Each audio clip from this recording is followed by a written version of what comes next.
What's up? What's up? What's up? Welcome to the All Around. I'm your gracious host, Dr. Anthony. Please tune in on Mondays at 6 p.m. for your entertainment purposes. We will hit current topics, old topics, and everything else in between. Be there or be square. Deuces, my loves.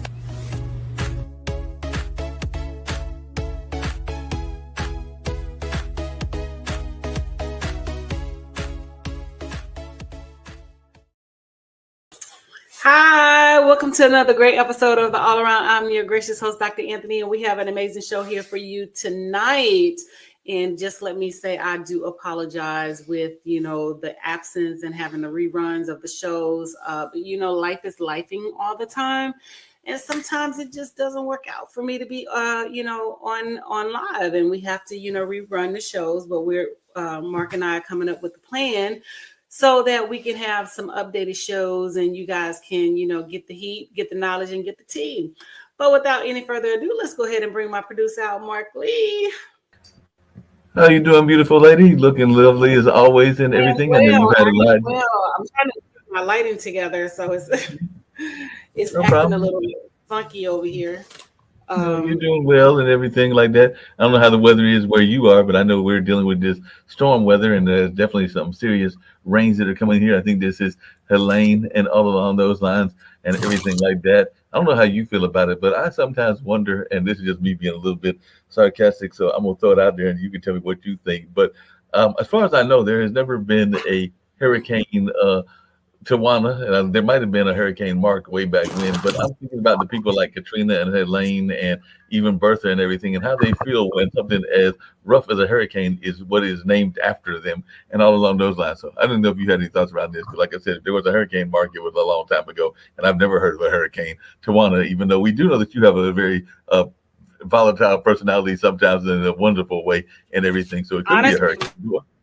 There has never been a hurricane.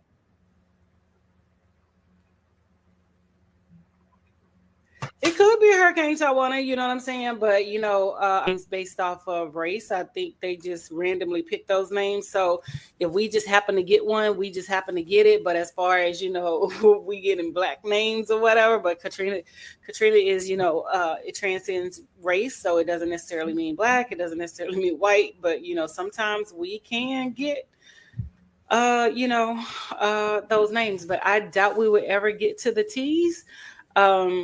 Because hurricane season is about to end. So where are we now? We're at I think we're at 8 letter? Because I think this is like Hurricane Helena or something like that.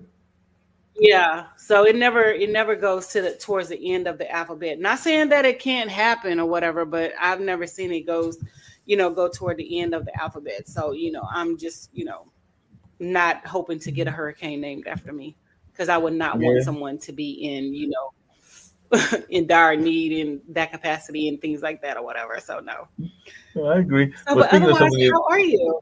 I'm doing good. Like I said, I've been missing talking to you and all along those lines, but we actually had some very interesting things. There was a movie shown here at Daytime that you would have enjoyed attending. It was called Blind Faith, the Repairers of the Breach, which is kind of that William Barber organization, and some other churches were doing it, but it was really a takedown. And when I say it was a takedown of the moral majority and the Tea Party and some of those organizations that use religion in a negative way. And they even talked about how some of the things that we celebrate, like the Star Spangled Banner, God Bless America, and In God We Trust on the dollar, actually came up in the 19th century, even though some of those people will have you believe that it was something that was going on with the founding fathers of this country, but apparently not, because as the moderators put it, some of those people were escaping serious religious persecution and all along those lines. So this is a more modern twist of everything. So we had that, and then we had some tap dancers, both adults, which would have been footnotes, as well as some kids, the North Carolina Youth Tap Ensemble, that were performing on Saturday. And then there's a Banjo and Biscuits, which will show the roots and even the black roots of bluegrass music and everything. And they did a organizational meeting, or get to know some of the organizers, on about 2 weeks ago. And I've got my street festival coming up for Durham next week. So there's a lot of things going on. There have been some health issues, not so much for myself, but since we've last talked, I have learned about the death of a mentor. I think I might have mentioned that on one of our past shows, because I found out kind of surprisingly when I was talking to a mutual friend and all in that space. But Dad, who has had his bypass kind of surgery, is doing quite well, and the doctors are going like, "You are not your average bear, your average 84-year-old," Mhm. because he is recovering quite well and doing well in his recovery. And they're even talking about stepping him off of ICU and maybe putting him in a regular unit in the not too distant future. There was some concerns around blood count and other things, but they do seem to be quite pleased with the recovery that he is making and everything, because the surgery was this past Wednesday, but he's already off the ventilator and stuff like that. So that's some of the stuff that's going on in my life. I know you were concerned about your relatives there in Louisiana and some of what they were going on. And when we get to issues, and definitely want to hear what you got going on, but I'd love to hear your take on the debate, because as far as I'm concerned, Trump got handed his ass to him, and I just put it bluntly and everything, because I think that Kamala just kind of demolished him, and I don't think we've done a show since those debates. But I definitely want to hear your take, because I think that she just kind of like schooled him on how to do a debate, because he has no clue. Well, he doesn't have a clue on, debate techniques and debate decorum and things like that or whatever. I feel that, he tries to use bullying and, intimidation tactics in terms of, speaking to people, talking about people, and then trying to, say, that she's incompetent and things like that. But clearly the person that's incompetent is, him. He really doesn't articulate himself very well. He has a poor understanding of the government. He has, poor knowledge of things. And, in that regard, but a lot of people are like, he's a successful businessman, but he's not a successful businessman. Everything that he has touched has pretty much turned to a piece of crap or whatever. He had Trump University, people paying all this money. He had to end up paying the money back. He bought the Taj Hotel in not Ocean City, but Atlantic City, and that went under. So he's notorious for not paying his bills and, things like that. But y'all want to entrust him in, running the country, where he has, like the Supreme Court in his hand, where they can get rid of, like certain protections and things like that.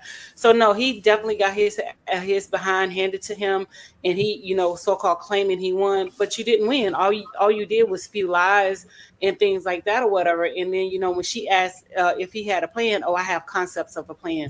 But you were the one that said on day one that you were going to, fix the economy. You were going to fix this. You were going to fix that. But it's clearly shown that you didn't do anything. You were riding off the coattail of President Obama in that election, and all the successes that the economy saw was from President Obama. It was not from him. So when they were saying that he was very successful, he was not very successful. The success came from, like I said, President Obama's from President Obama's presidency, not his. And we're still in the remnants of, I'm sorry, my phone was ringing. We're still in the remnants of, recovering from his presidency with the things that Vice President Kamala Harris and President Joe Biden are doing.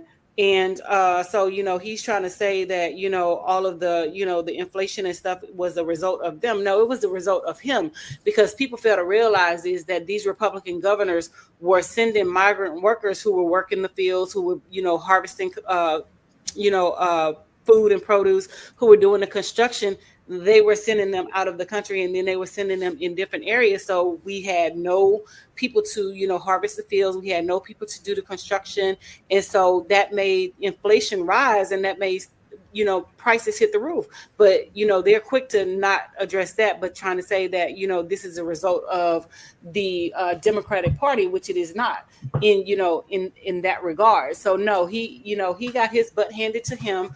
And it clearly shows that he's incompetent, that he has no clue about anything. He does not care for the American people, and he has little respect for women, and he does not care for women, and he does not want women to be able to have any type of personal autonomy over their own, body and things like that or whatever, which is sad, because, I don't want anybody who is not experiencing anything that I'm experiencing to make decisions about me and my health and things like that or whatever. That's just a no-go for me.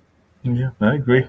Hey, just really quickly along those same lines, there was another quote unquote attempt on Trump and everything. But I was just reading an article, and apparently the Secret Service acting director Ron Rowe said at a news conference, I guess it was last week and everything, that or earlier today, it could have been last week because they got this press release wrong and everything, but saying that they were several hundred of yards ahead of Trump on Sunday when he spotted a gun barrel poking out from the tree line near the 6th green. And apparently this guy that was the gunman had been laying down in the weeds waiting to fire off a shot, which he never fired off a shot and everything. But don't they supposed to have people walking the grounds if it's somebody like that and everything? So how do you miss somebody laying in the ground for 12 hours? And seems to me that that's a bad plan on Mr. Roos's plan as well, the person that apparently tried this thing. But I'm going like, you're going to lay down in the ground for 12 hours, almost a half a day, and nobody's going to notice you? I think there's supposed to be some sort of security in some of these places, including a private golf course, but I've never owned a private golf course. I think I've been on one maybe in my life or twice, but not a lot and everything. But my understanding is there's supposed to be security there, so I don't get it. But the thing is, it's also coincidental. You know, every time his poll numbers dip, he gets another assassination attempt on his life. You know what I'm saying? So honestly, I think it's all fake and they're staging it because, like you said, there is no possible way that, you know, somebody's going to be out there for 12 hours just laying in the bushes and things like that or whatever, and you not know that that person is there. And so do you have x-ray vision where you can see, you know, a distance that, you know, from where you were to where the gunman was, that you can see the barrel of the gun poking out of a bush? You know what I'm saying? So to me, it's just too coincidental, and it just doesn't make sense or whatever, you know? So, you know, like I said, I think it's, you know, him trying to stay relevant and trying to, you know, make people feel sorry for him and trying to make people, you know, want him as the next president. But, you know, I just don't think it's going to pan out, and he is going to lose in November because we the people are going to send a strong message that we don't need him and his services or whatever. But like I said, you know, they are supposed to canvass the grounds. They're supposed to, you know, do all this stuff hours in advance, but you allow, you know, a private person to, you know, get on the grounds, have a gun, he's pointing it at Trump, and, you know, things like that or whatever. Then y'all allow the person to get in the car, drive down the interstate, leave, and, you know, things like that or whatever. So to me, it just doesn't make sense. And even with the one that they said shot his ear, you have no scar marks. You know what I'm saying? If your ear was actually shot, you should be missing the top portion of your ear. Like, where is it, dude? You have no cosmetic surgery done. You have none of that done. When Mike Tyson bit old boy ear, he still has, you know, remnants of that bite or whatever. And we can see from the you know, incident that happened that took place with Trump. None of this is, you know, none of the things that they're saying is making sense. He doesn't have any scar marks, no scar tissue. And then I mean, just honestly speaking, if you got hit in the ear with the AR-15 semi-automatic rifle, those bullets are about this long or whatever. You mean to tell me that half of your head is not missing? You know what I'm saying? And your ear is still intact. So, you know, it just doesn't make sense or whatever. And, you know, like I said, I honestly believe that it's a scare tactic to try to get people to vote for him. But guess what, sir? We're not voting for you. We're going to send your ass packing and send you to jail. Yeah, and all that thing about, like, I think Kamala said that he got his rejection letter and everything like that. I forgot the exact quote, but it was several million. It was really a play on The Apprentice, which was his show and everything, basically saying that we fired him and we're probably getting ready to fire him once again and everything. But I don't know. I was going to ask you about this because I don't think that they ever caught the person, even though I understand that they are. They did catch him. So they finally caught that person in Kentucky. So I couldn't figure that out either. You know, I do remember that incident a long time ago when the guy was caught in the mountains of North Carolina and everything, but they took a long time to catch him and everything. So sometimes these folks getting away for long periods of time is surprising. And we even know that there have been incidences where people have been caught like decades later and everything. But yeah, I sometimes wonder about as to how effective our law enforcement is doing, because I'm glad that they caught him, but that took them a while to finally catch up with that particular gentleman as well. Well, and the other thing about it is, he wasn't black because his face is not plastered all over the media. And again, like I said, it just is all so coincidental that all of this is happening now, and things like that or whatever. Oh, he had a gun.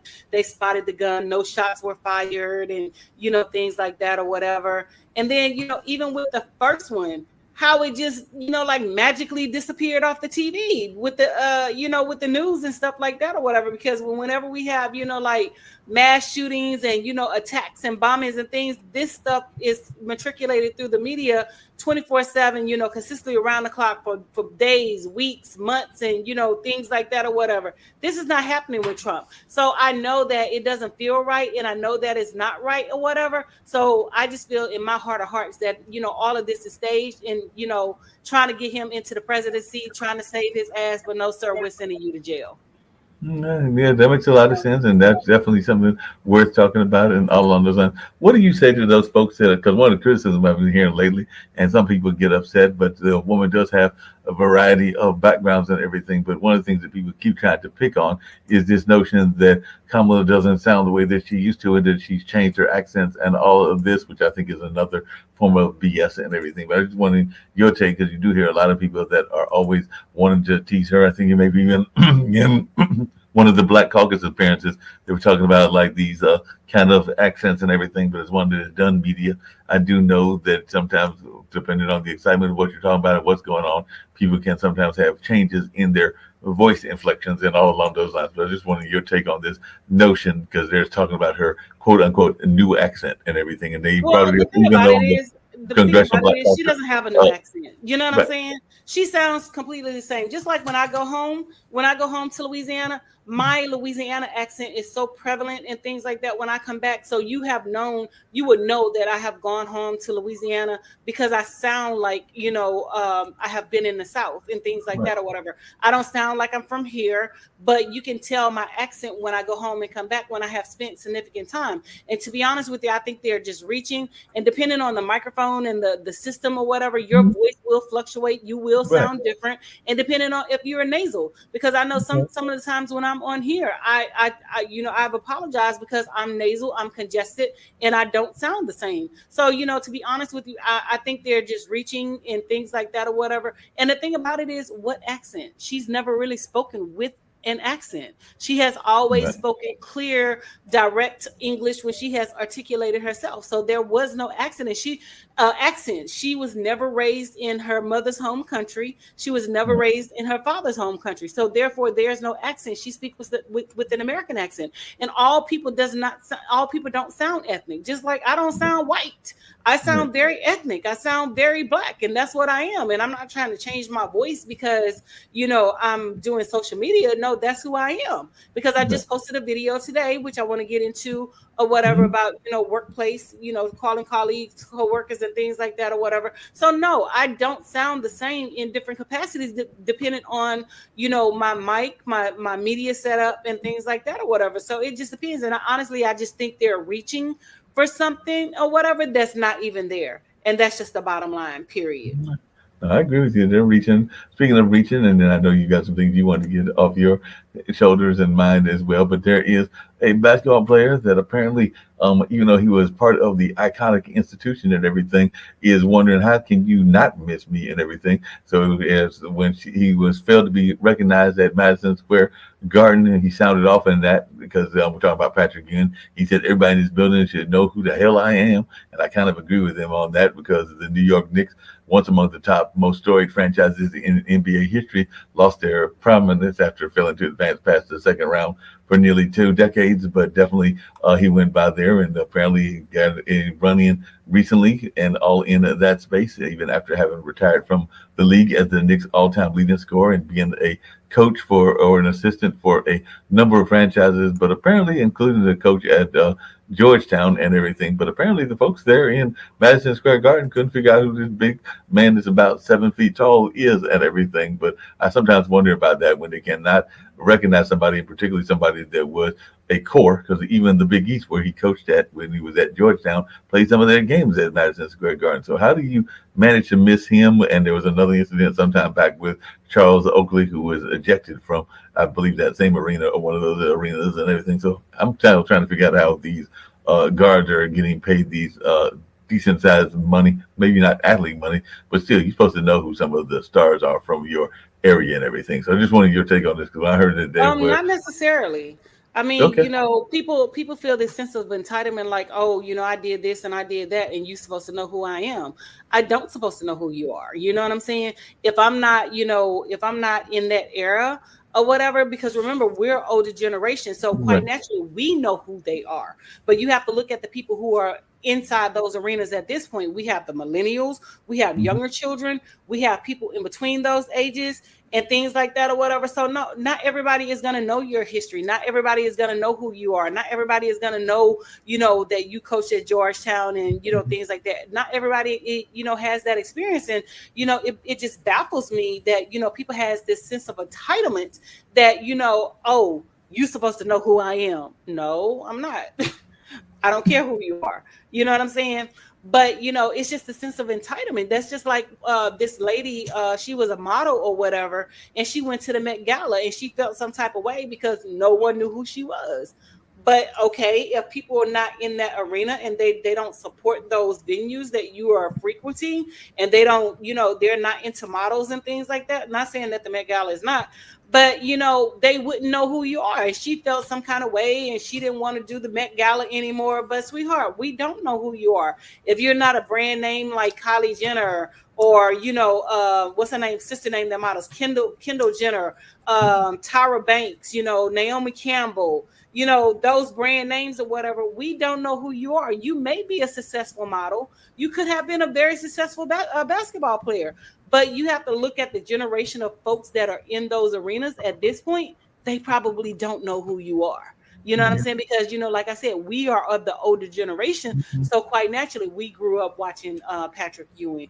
We Mhm. grew up watching Larry Bird. We grew up Right. watching those people, Magic Johnson. So quite naturally, we know who they are. We could recognize them in different capacities. But a lot of people, they're not sports gurus and they're not going to know your history. They're not going to follow you like that unless they're, a true fan. So, the sense of entitlement is just, really baffling to me. It's just Well, crazy. speaking of the sense of entitlement and everything, coming back to our favorite talking point and everything, and I did want to hear your thoughts about a legend, but before I get to that legend and everything, well, actually two legends, but before I get to those two legends and everything, I just wonder, there is no doubt in my mind that whether he wants to claim that he is more moral or less moral than other people, that Mr. Trump, from President Trump, does like to have his little side ladies. And I mean, there's a number of politicians, both Democrats and Republicans, that have done that and everything. But I am convinced, no matter what they say, and people will probably disagree with me, that the latest woman that is in Trump's circle, and I think that they're having some sort of relationship, is Miss Loomer and everything. But they would swear that they're just good friends, and that even though she's a conspiracy theorist and one of those white conspiracy theorists, that there is nothing going on. But you don't take your wife to some of these events, but you're going to fly Miss Loomer on there to these events, but there's not supposed to be any sort of hanky panky going on. But what's your take on that? Honestly, I really don't care if he has whatever going on because clearly these white folks changed the narrative and changed the criteria for whomever they wanted. Because let President Obama had an extramarital affair, they would have persecuted him and they never would have put him in office and things like that. But this man has cheated. He's a known cheater. He's a known misogynistic pig and things like that or whatever, and they don't care. Excuse me. And they have problems with P. Diddy being represented, especially Lady Gaga has problems with P. Diddy being represented by the same law firm, but you didn't say anything about Trump, sexually assaulting women and grabbing them by the pussies and things like that or whatever. So, anything that, with these white folks don't surprise me. And honestly, to be honest with you, I don't care one way or the other because they're going to persecute who they want to persecute and they're going to overlook who they want to overlook. Because clearly this man has 34 felony counts or whatever. But if a black person had one or a misdemeanor or whatever, they would have, it would have been totally different. You know what I'm saying? So honestly, to be honest with you, I don't care what they have going on and who they have going on with. You know what I'm saying? That's between him and his wife and whomever else, honestly. Well, but speaking of who's got stuff going on, apparently there is a new video that is resurfaced about one of our candidates, meaning one of the candidates from North Carolina and everything, but in a newly unearthed video from 2022, so we're not talking that long ago, North Carolina Lieutenant Governor Mark Robinson scoffs at the idea that young women should have access to birth control and repeatedly waving his hand near his groin said they just need to get this under control. So this was doing an appearance at the Hilltop Baptist Church in Thomasville, North Carolina, and everything. And definitely, I know he's had this notion of 0 weeks for abortion and a number of other things, and he's definitely taken aim at programs that provide sexual education and birth control for young women. So right now he's losing, and hopefully he will continue to lose, because I definitely think he has got some serious issues around sexism and homophobia and other things out there. But just your take on this idiot that we are running down here in North Carolina. And yes, for those that are wondering, I did say that word idiot, because as far as I'm concerned, that's what he is. Mm-hmm. Oh, definitely. You know what I'm saying? But the thing about it is you talk about, you want to be pro-life and you want to be pro this and you want to be pro that or whatever. But then, when women are talking about, birth control pills are used for more than just controlling, reproduction or whatever. It helps women with, like hormone problems and, other issues and things like that. So that's why it's real key that people who do not have these symptoms and are not suffering from these things are not the ones in positions of power, because they don't understand how, a woman body works, and they don't understand how, having the proper medical care and the proper procedures done is, affecting a woman's life. It's affecting everything about, the female and, things like that or whatever. So it's real important that we get these people who think that women can't make decisions about their bodies out of office and things like that or whatever, because it's just, flat out insane that they're trying to come for women and tell them what they can and cannot do with their bodies. Because my thing is, if they're making determinations about our bodies, then we should make determinations about theirs. So when they are, having these inappropriate thoughts and get caught of having these inappropriate thoughts and these inappropriate urges, we should castrate them. We should automatically give them vasectomies when they receive a certain age. If they're not taking care of their children, we should automatically give them vasectomies to stop them from having children. But I bet that the conversations in the paradigm of everything would shift in if we get on the bandwagon and say that we need to make decisions regarding men reproductive, body parts and private body parts and things like that or whatever. Then, everybody will try to come to the table. Oh, well, you're not a man. You can't make that decision. Well, hell, you ain't no goddamn woman. So you shouldn't be making a decision about a woman and what she has going on, period.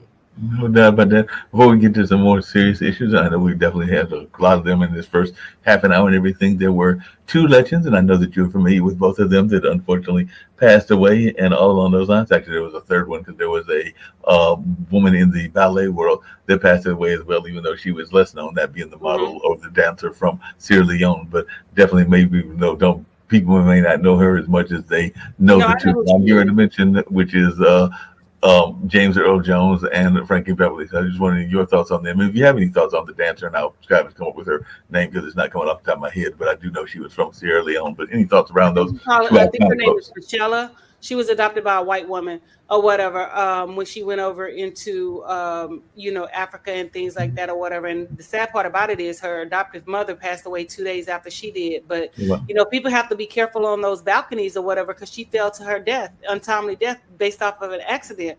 So, I do feel bad for her and things like that. And I feel bad for her family. But, people just got to be careful with, doing these extreme pictures and extreme sports and things like that or whatever. So, my thing is to each his own. If you want that adrenaline rush and you want that, you have to suffer the consequences. And I hate that happened to her or whatever. But, it was just tragic. And it was unfortunate that she, was out there and fell to her death over, I think trying to take pictures and things like that. As far as James Earl Jones is concerned, and Frankie Beverly, we have to understand that we are living in tumultuous times, and these people, we had them when we grew up. So, we're now becoming the senior citizens. So, we're pre-senior citizens, and we're about to become the senior citizens.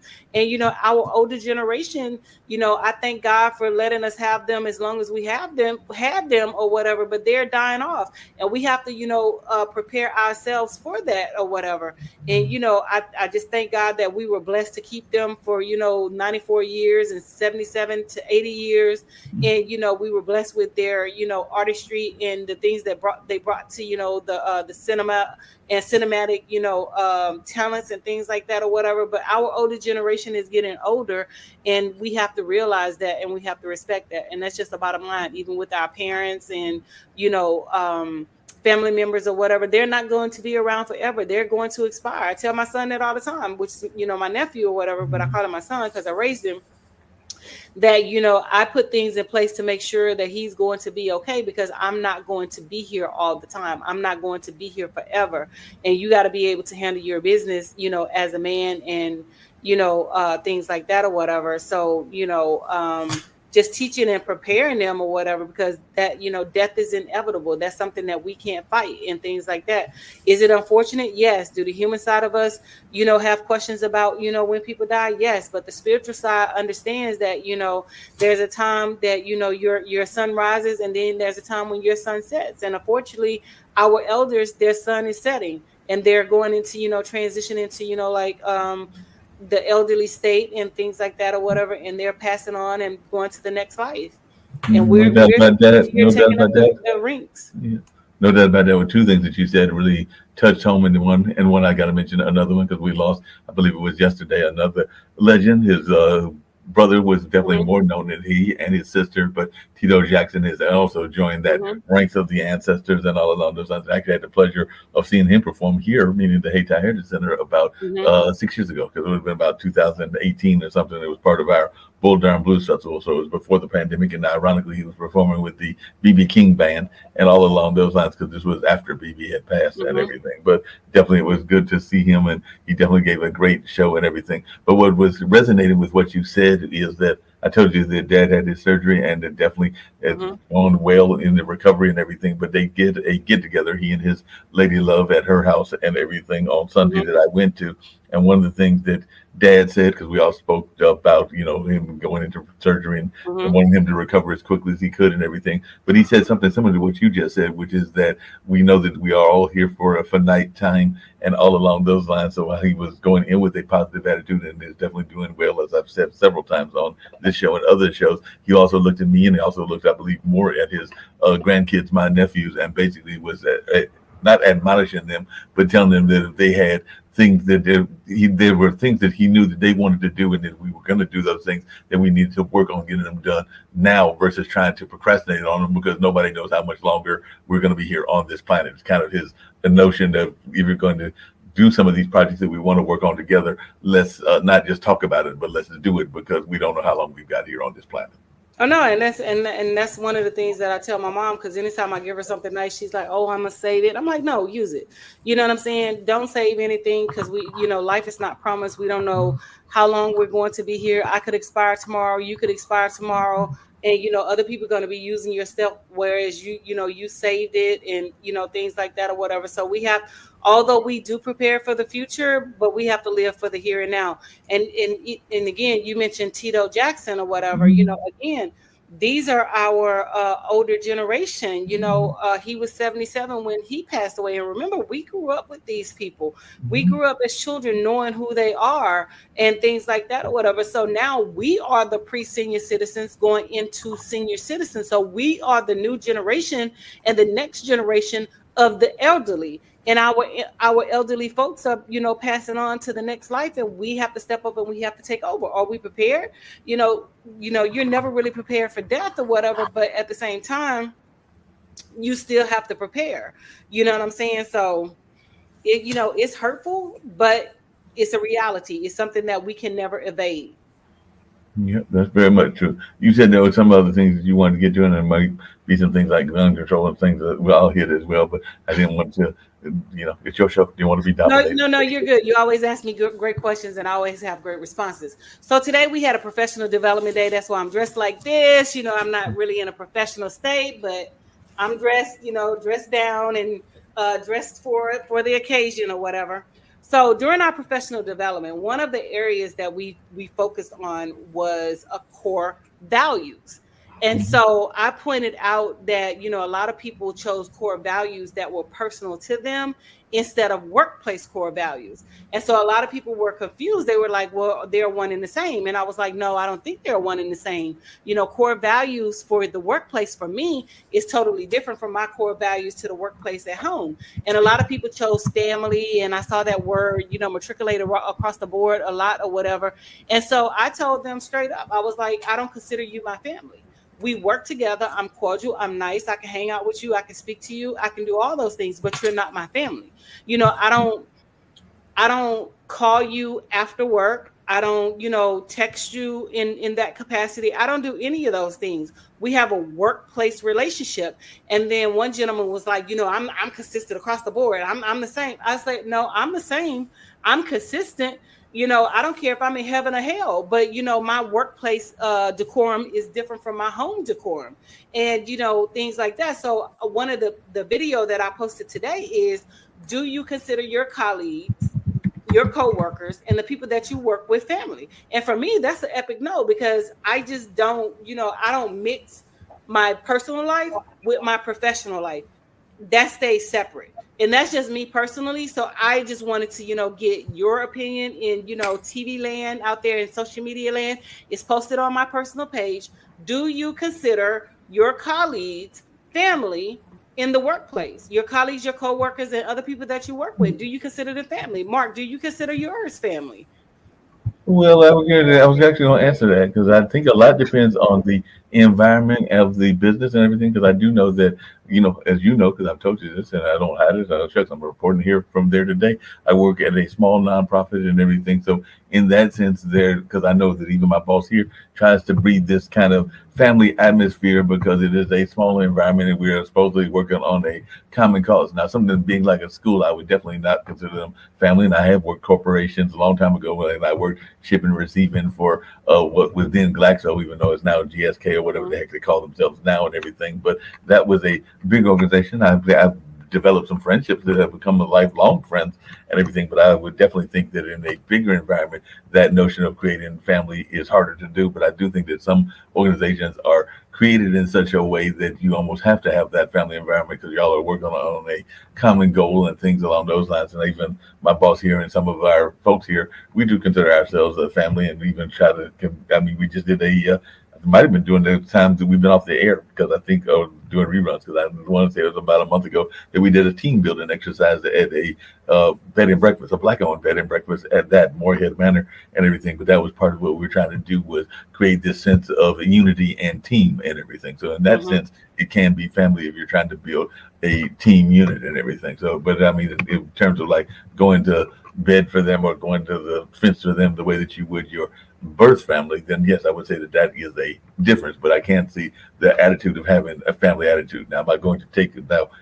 We're taking a bullet for my personal family, which I would probably do like for Malik and my nephews. I don't know that I would do that for any of my coworkers here, and that's just me being honest and everything. But I can also understand the nature of wanting to create a family-like environment.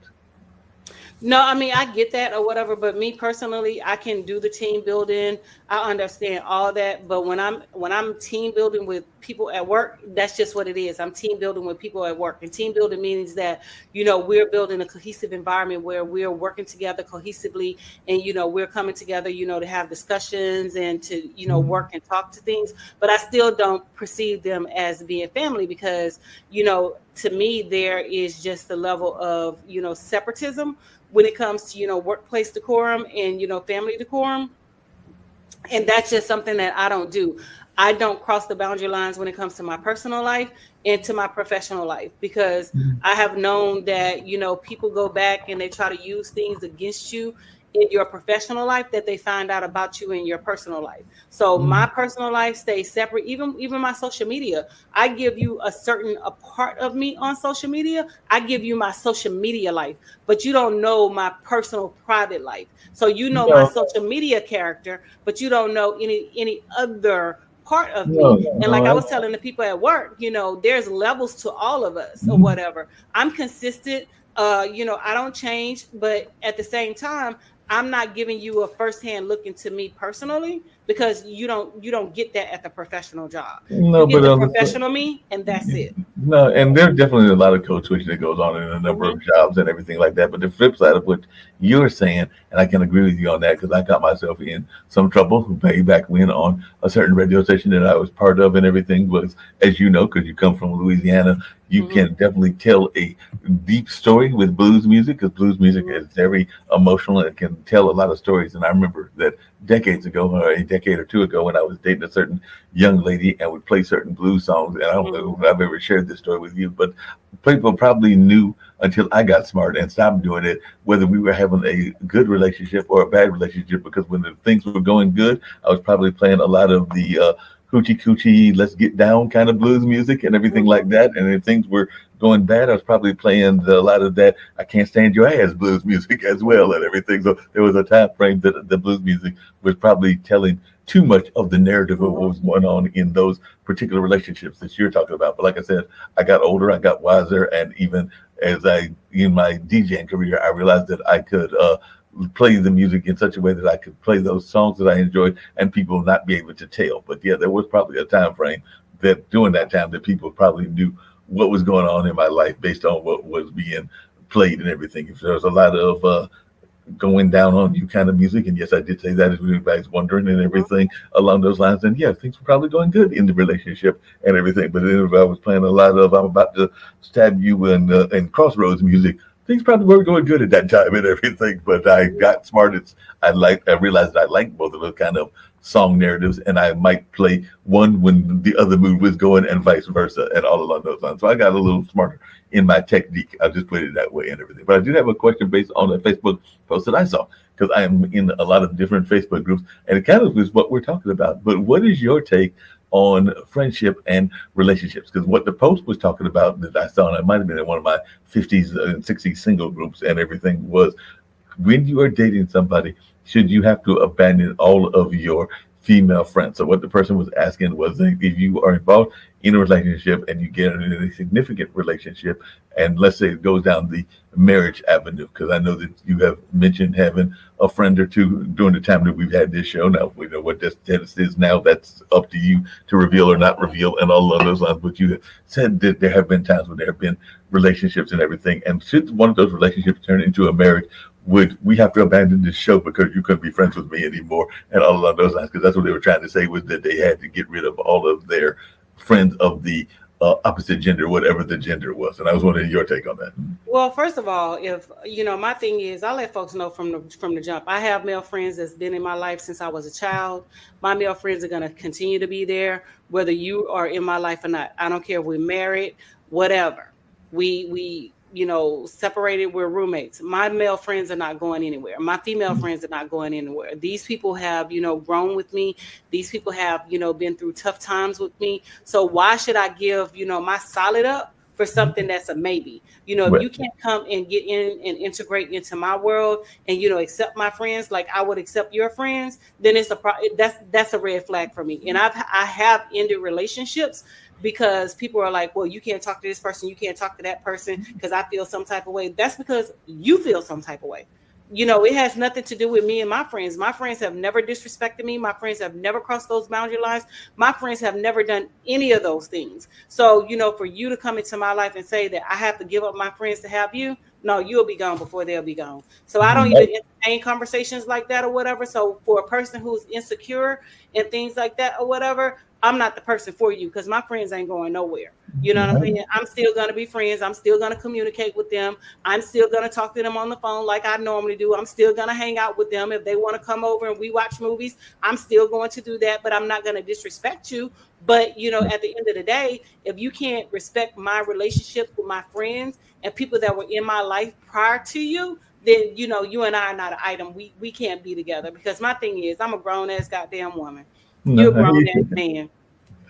hey, a And we lot don't of have time for games and BS or whatever, because if a person is going to cheat, they're going to do it regardless. If it's a friendship there, or if it's a friendship not there, and 9 times out of 10, you're not cheating with your friends anyway. You're cheating with somebody else. So again, for me, if a person, tells me that I can't have my friends who I've been friends with since day one or whatever, that sends red flags to me, and that means that I don't need you in my life and I don't want you in my life, and I'm not doing no negotiables and things like that. It is what it is. Period. No, Is I either hear you accept it or no, you don't. no, I hear what you're saying, but the two things that I'd be curious to hear your thoughts around this and everything. I do sometimes think that in relationships, particularly with men and women, folks get too caught up in the romance of relationships, and they automatically are ready to become committed in the relationship way before it is time for the commitment. Because definitely heard people, and I've even been guilty of it, that are talking about that being their king or queen in their life, and they're just now getting to know the person, so they haven't even really had a chance to develop those kind of feelings, and in some cases, they might not have even had the intimacy and the mind intimacy, because to me that's totally separate than the physical intimacy and everything. But I just wonder, do you think that because of the instant nature of society that we have gotten too quick to people to automatically want to fall in love quickly or to fall in like quickly and all along those lines? Because I do see a number of people, and I know even in my life I've been guilty of it, that are ready to have likeness or friendship go to the love standpoint. And I sometimes wonder, maybe you're rushing it too fast. But you're a teacher, and that you probably even have to have that conversation with some of your high school kids. So what is your take on that? Honestly, I don't have those conversations with my high school kids because their personal relationships has nothing to do with me. I strictly, have conversations about academia, and now that I'm SGA, about SGA, or what's going on inside of the school. Personal conversations, you're referred to the counselor. But as far as adult conversations are concerned, who am I to tell you that you can't love a person the first time you see them? You know what I'm saying? I can't say that, you can't love that person and you don't want to be with that person.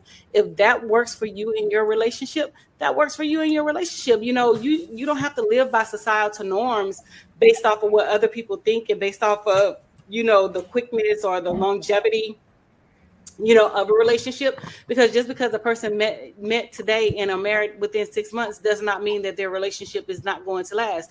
Because there are relationships where people have met one day and they're married 2 to 3 months later, and they are in their 20th and 30th year of marriage. Whereas, you've been in, longer relationships in, 3, 4, 5 years, and you waited to get married, and your relationship ends in divorce within 2 years. So, longevity in that sense does not have, it does not really weigh in on the positivity or the negativity of, like a relationship or whatever. It depends on the two people. Marriage is hard work. We already know that marriage is hard work. And if you want to put that work into, being married and staying married, then I say go for it. You know what I'm saying? Marriage is not for everybody. Everybody doesn't want to be married. Everybody doesn't want to be in a relationship. You have to know who you are as a person and what you want. And you have to be clear of who you are as a person and what you want, and set those standards from day one. My thing is, don't lie to a person and tell them, oh, I want this, I want that. And then you have this person believing that's what you want. And then, years later, then you come back and be like, well, I never wanted that from the jump, but this is what you said. This is what you communicated. You know what I'm saying? Just keep it 100. Just keep it real. And, it won't be no fallout. People respect you more when you, dive in and, go, all gung ho, instead of you just playing games and lying about what you want, lying about your feelings and things like that. Because I'm like, be upfront with me. Well, Don't play games with me. Be upfront. Let me know no, from jump. Let me know what I'm dealing with, so I'll know how to handle myself, and I'll know, give me a choice, but but don't make a decision being, for me.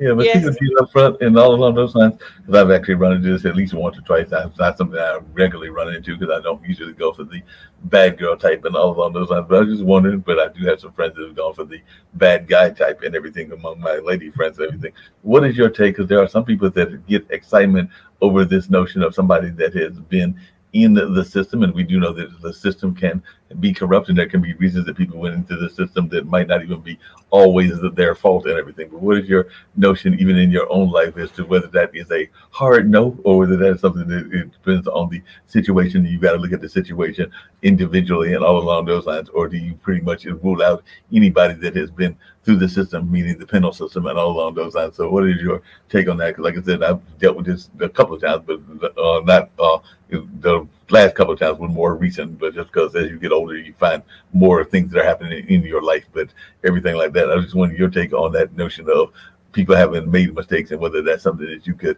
handle, or is that just a hard no? I mean, to each his own, you know what I'm saying? Speaking for me personally, if a person, regardless if you made a mistake or not, you go into the system, I'll let you know right up front. I'm not writing to you. I'm not sending you no money. I'm not doing any of that stuff because you had a choice at the end of the day. You know Yeah. what I'm saying? Now, after you have committed your, time and paid your debt to society, that's something different or whatever. But, like I said, to each his own. Is whatever you want, in terms of relationships and in terms of, your goals and, things like that, because everybody is not compatible. Everybody's not equally yoked and stuff like that or whatever. But I know for me, that's not what I'm looking for or whatever. But, I'm not, totally against it because you never know who God is going to put in your path and who God is Right. going to put in your life and things like that or whatever. But like I said, if we're already in a relationship and you're doing dumb shit and you get arrested and you go to the pen, you can consider that relationship over because I'm not doing any of that stuff. You're not calling me collect. You're not, I'm not putting money on your books. I'm not doing any of that stuff because you had a choice to be an adult and to make adult decisions without doing anything illegally. And like I No, said, if we have met and this is something that's in your past and you're upfront about it and things like that, give me the option to say, yeah, I want to continue with this, or no, I don't want to continue with this or whatever, you know what I'm saying? But like I said, some people, like the bad guy type or whatever. They like that persona. They like, guys who have been incarcerated and things like that or whatever. But that's just not who I am, and that's just not, what I want or whatever. But again, when you're going through life, you change, you grow up, and then your wants and your needs and your standards change. And I think that's just where I am. My wants, my needs, and standards has changed or whatever. So that's not something that I want to deal with, and that's not something that I want to be around or whatever. But like I no, said, to each his own. Whatever teacher you only like is like what you that. like, and things like that or whatever. And I No, and I can't agree tell with you what yeah, and you I days agree with you what you like. just said. I agree with what you just said because if they are doing dumb stuff now, meaning getting themselves caught up in that stuff now, then yeah, they are totally like you. They are totally off my list and everything. Now I've had some friends, including some male friends that are buddies because I don't dance that way and everything that have definitely had some bad things in their life and they have corrected their life. So Mhm. I can see that, and I one of them actually is one of our major motivational speakers, and he is married, and his wife is a motivational speaker and a religious person, and they are a wonderful couple and probably will be together 25, 30 years, if not longer, because they've had kids together. But he acknowledges the mistake he made, and I can't remember whether it was an assault or whether he may have even taken a person's life and everything. But he acknowledges that as part of his past and Mhm. doesn't do anything currently. If anything, he's trying to get people out of that lifestyle. So that's what Mhm. I'm saying. That if they are made some changes in their life, or if they acknowledge the mistakes that they made, or even in some cases the court system can jam people up as well, then that is a whole other matter. So I can give some people some little bit of leeway if I understand the story of what's going on. But I'm also with you that I am not going to deal with a person that is currently in that environment and is doing dumb stuff in this environment now. But yeah, they got caught up in something stupid. Maybe they even took somebody out because they were being assaulted and everything. Then I can maybe give them a little bit of more leeway than I would others. Mhm.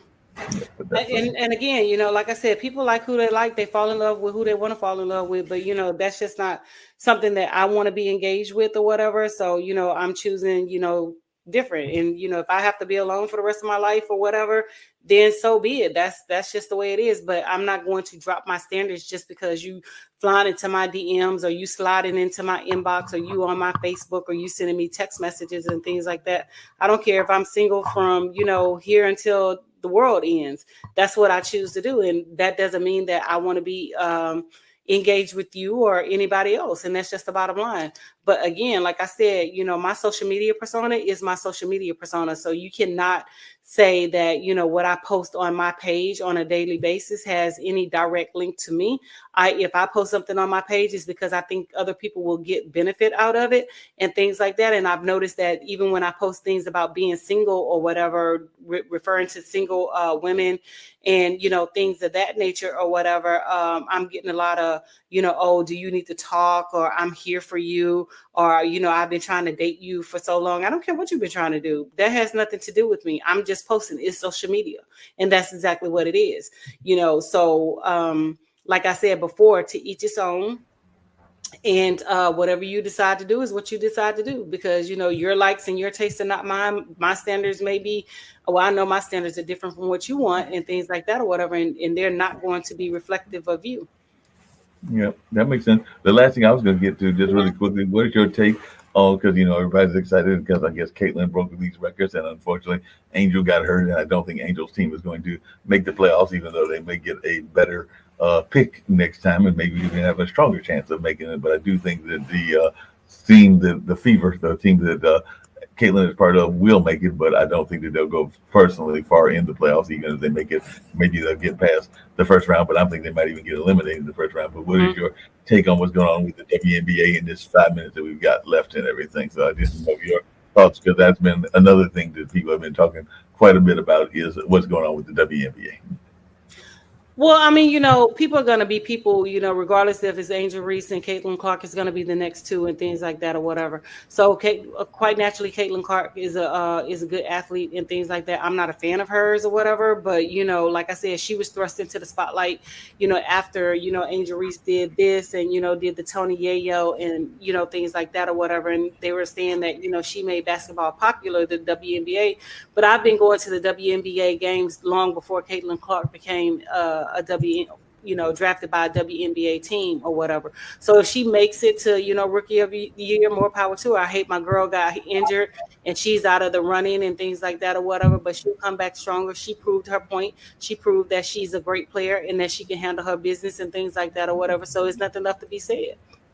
Yep, I agree with you on that and everything. I don't know if there's anything else you want to cover in the 4 minutes that we've got, but we've had another successful show talking about all kinds of fun things, and we're getting ready to have Maxine and her show, which deals with business and everything, coming up at the 7:00 hour. But as always, it's great seeing you and everything. I'm getting back to the Santa Claus mode, but the next time you see me, this will be cut again, because it is about time for the barber to see me on Wednesday, because I try to see him at least once a month, if not more, and everything. But I've already made the appointment, and I've got, like I said, that street festival, so don't want to be out there on the street festival thinking like everybody thinks I'm Saint Nick. So it will be a little bit on the trimmed down side and all along those lines. But as always, I love that smile in those glasses of yours. It's been a fun conversation.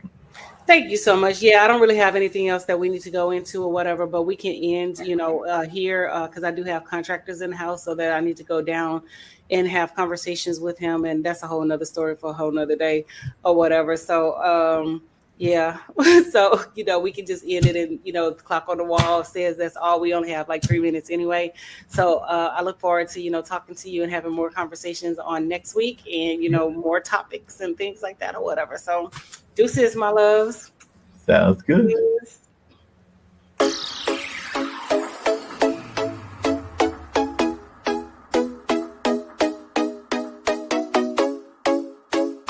What's up? What's up? What's up?